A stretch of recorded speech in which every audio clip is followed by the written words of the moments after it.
পৃথিবীতে এমন একটি দেশ আছে যেখানে ৯৬ বছরেও কোনো শিশু জন্ম নেয়নি। শুধু তাই নয়, দেশটিতে নেই কোনো হাসপাতালও।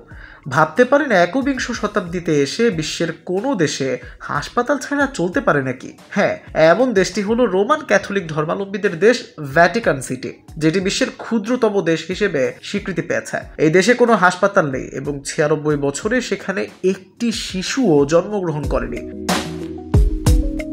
১৯২৯ সালের ১১ ফেব্রুয়ারি প্রতিষ্ঠিত ভ্যাটিকান সিটি ক্যাথলিক চার্চের আধ্যাত্মিক ও প্রশাসনিক সদর দফতর, যেখানে রোমান ক্যাথলিকদের ধর্মীয় নেতারা বাস করেন।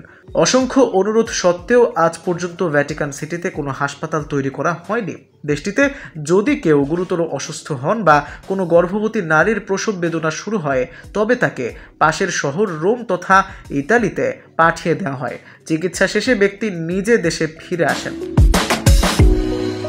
হাসপাতাল না করার পেছনে অন্যতম একটি কারণ হলো দেশটির আয়তন। ভ্যাটিকান সিটির আয়তন মাত্র ১১৮ একর। এই দেশে যদি হাসপাতাল বানানো হয় তবে অনেকটাই জায়গা লাগবে। সেজন্যই হাসপাতাল তৈরি করা থেকে বিরত থেকেছে বিশ্বের সবথেকে ক্ষুদ্র এই দেশ। ভ্যাটিকান সিটির জনসংখ্যা মাত্র ৮০০ থেকে ৯০০, যার মধ্যে বেশিরভাগ যাজক এবং ধর্মীয় নেতারা। দেশটিতে ডেলিভারি রুম না থাকায় প্রায় ১ শতাব্দী ধরে এখানে কোনো শিশু জন্ম নেয়নি।